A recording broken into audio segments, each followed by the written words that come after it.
As the ushers now come to bring light, to give you light, and as you light your own personal candles, I invite you to ponder the ways in which light, and fire especially, was one of the metaphors in the Old Testament that God used repeatedly to convey a number of important messages to his people, to his believers.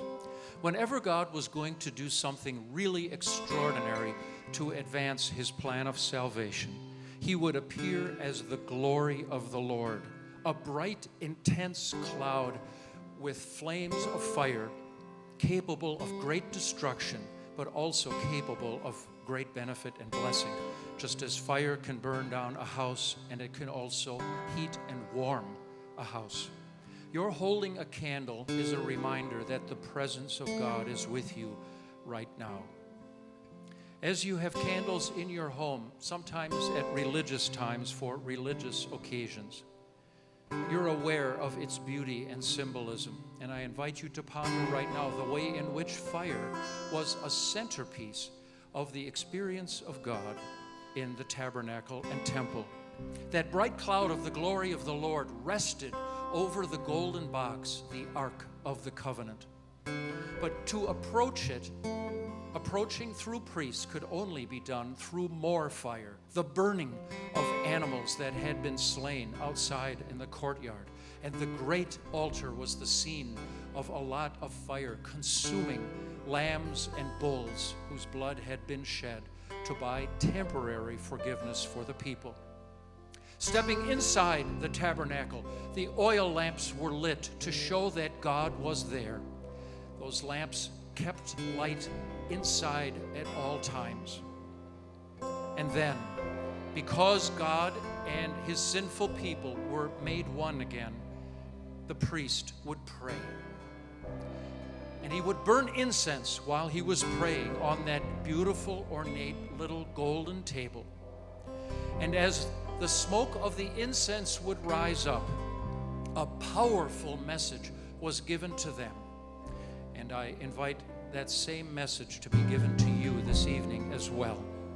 Two powerful messages in the burning of incense expressed people's joy and confidence in their relationship with their God that had been purchased for them by the Agnus Dei, the Lamb of God. For all of those bulls and calves and lambs had no value in and of themselves, but only because they were connected to Christ, our Lamb of God, who takes away the sin of the world, the sin of you and me. In just a few moments, when your own personal time of prayer and reflection is done, at a moment of your choosing, you may blow out your candle.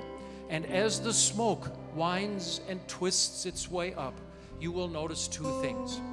One thing is you will smell that candly smell that only that will ever convey. And you will also see that smoke goes up. So do your prayers. When you pray through Christ, every message you send goes straight to heaven and is lodged in the Father's heart.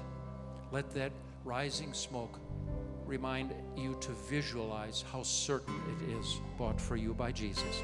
And the second thing is bought to us for us by our Lamb of God, the Agnus Dei, is that incense smells good.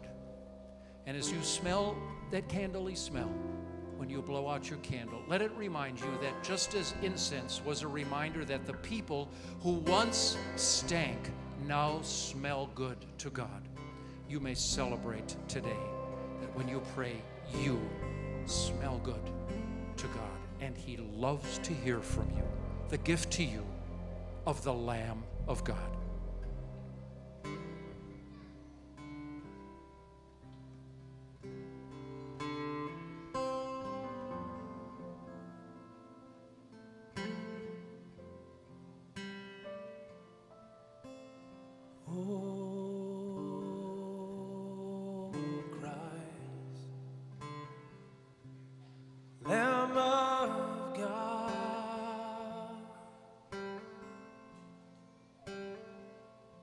Take away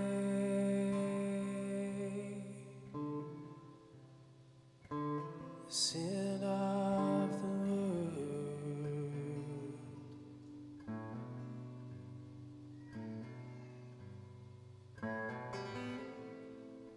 Have mercy.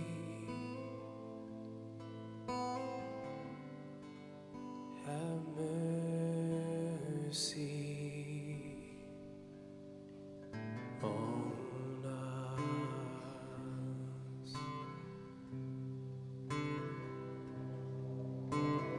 Oh, Christ, Lamb of God, you take away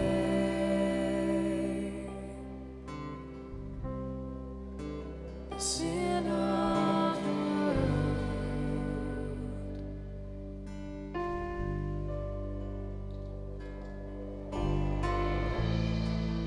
Have mercy. Have mercy on us.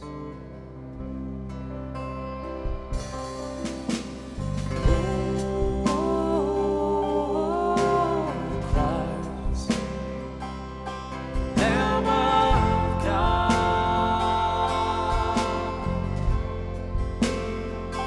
you take away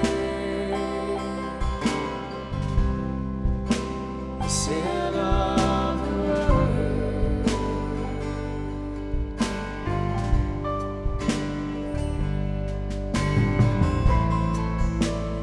Grant us, grant us your peace.